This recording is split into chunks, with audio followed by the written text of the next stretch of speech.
اعوذ باللہ السمیع العلیم من الشیطان الرجیم من ہمزہ ونفخہ ونفثہ۔ سورہ بقرہ کی آیت نمبر 11 اور 12 میں اللہ رب العالمین فرماتا ہے، اور جب ان منافقین سے کہا جاتا ہے کہ زمین میں فساد برپا نہ کرو تو وہ کہتے ہیں ہم تو اصلاح کرنے والے ہیں۔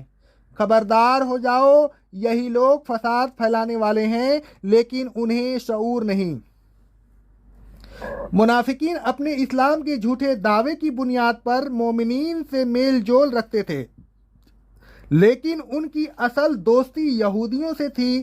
یہودیوں سے مل کر اسلام کے خلاف سازشیں کرتے تھے، یہودیوں کو جنگ پر ابھارتے تھے۔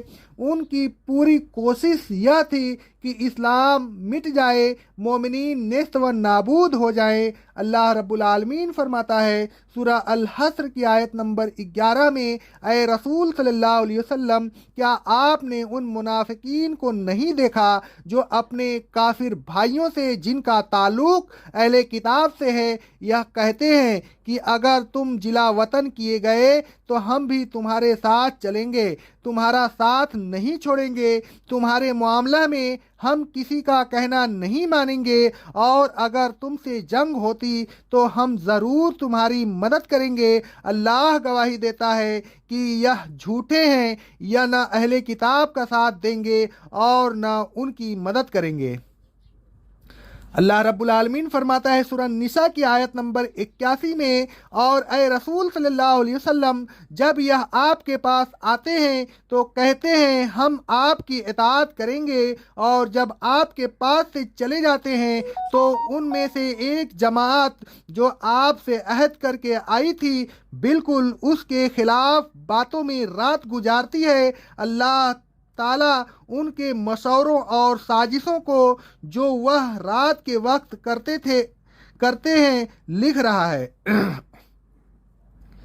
الغرض منافقین خود بھی اپنی محفلوں میں اسلام کے خلاف سازشیں کرتے تھے، یہودیوں کو بھی مسلمین کے خلاف ابھارتے تھے، انہیں اپنی دوستی کا یقین دلاتے تھے، لیکن یہ سب کچھ محض دنیاوی مفاد کی خاطر تھا۔ وہ مسلمین اور یہودیوں کو لڑا کر ملک میں فساد پھیلانے کی کوشش میں لگے ہوئے تھے۔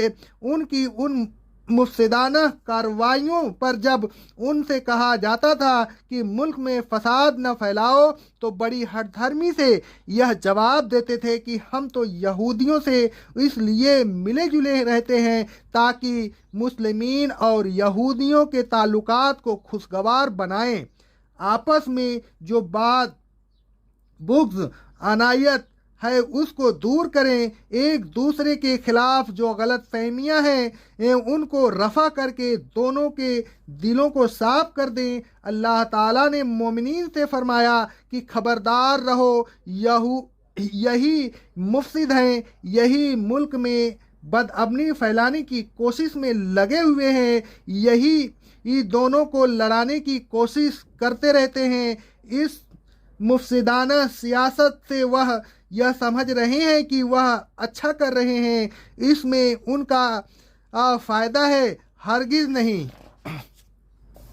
اس میں ان کا کوئی فائدہ نہیں، نہ دنیا میں اور نہ آخرت میں، لیکن انہیں شعور نہیں کہ وہ اپنے نفع و نقصان میں تمیز کر سکیں۔ اللہ تعالیٰ فساد کو پسند نہیں کرتا اور نہ مفسدین کو پسند کرتا ہے۔ اللہ رب العالمین فرماتا ہے سورہ بقرہ کی آیت نمبر 205 میں، اللہ تعالیٰ فساد کو پسند نہیں کرتا۔ آگے اللہ تعالیٰ ایک اور آیت میں فرماتا ہے سورہ مائدہ کی آیت نمبر 64 میں، اللہ مفسدین کو پسند نہیں کرتا۔ اقول قولی ھذا استغفر اللہ استغفر اللہ استغفر اللہ۔